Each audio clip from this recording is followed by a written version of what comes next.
The first day at a new school is never easy.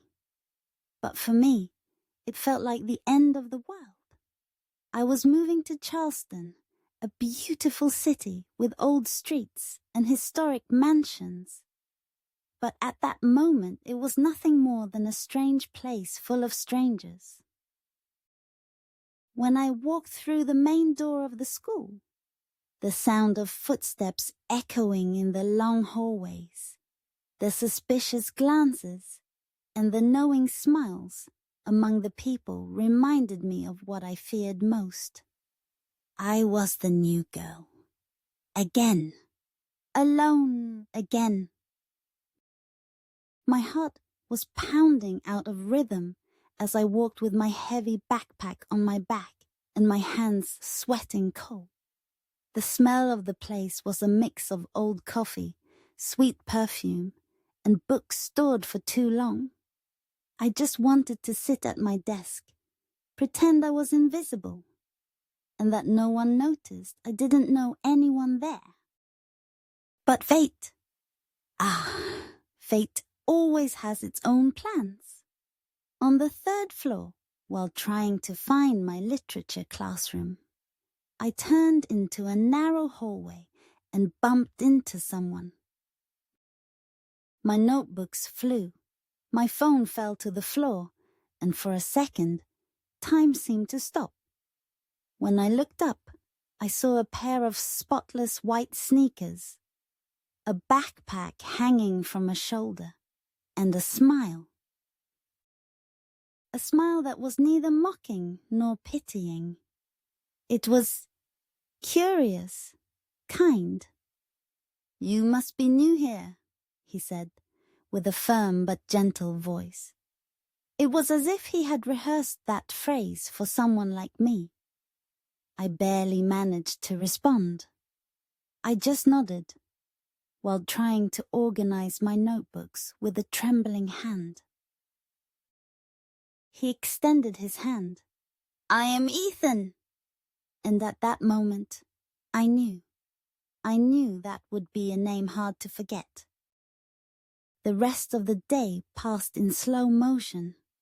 Every classroom seemed colder. Every conversation between classmates seemed more distant. But his name, Ethan, echoed in my head as if it were a melody I had heard before.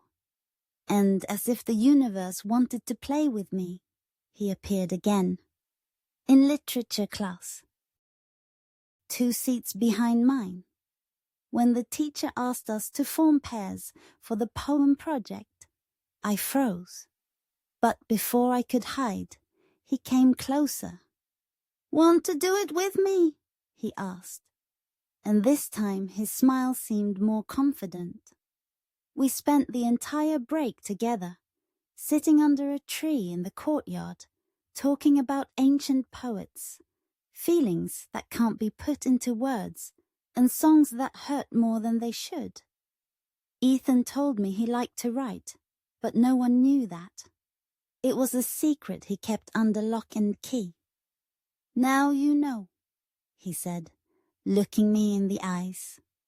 And inside, something in me blossomed. For the first time since I arrived in Charleston, I didn't feel invisible.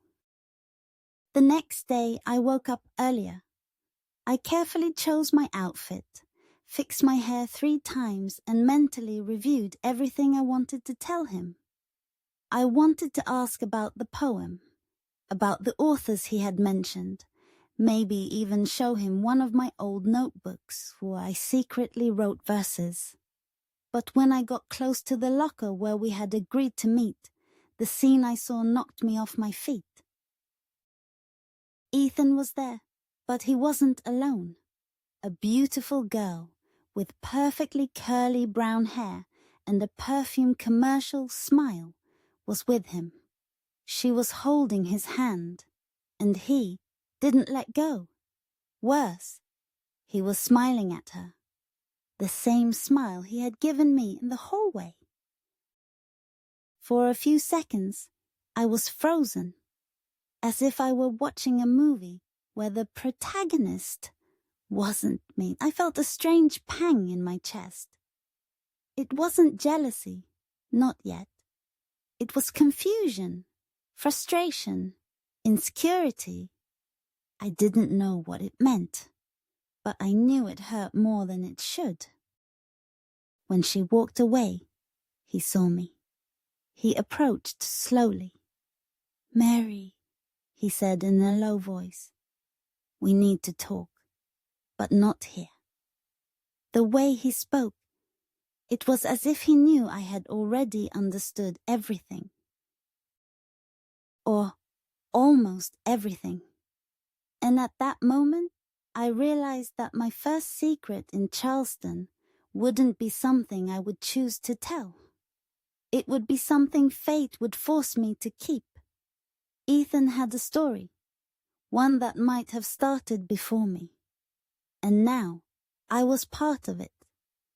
If I wanted to continue on this path, I would have to be ready to discover what he hadn't told yet. And that was just the first page of my diary.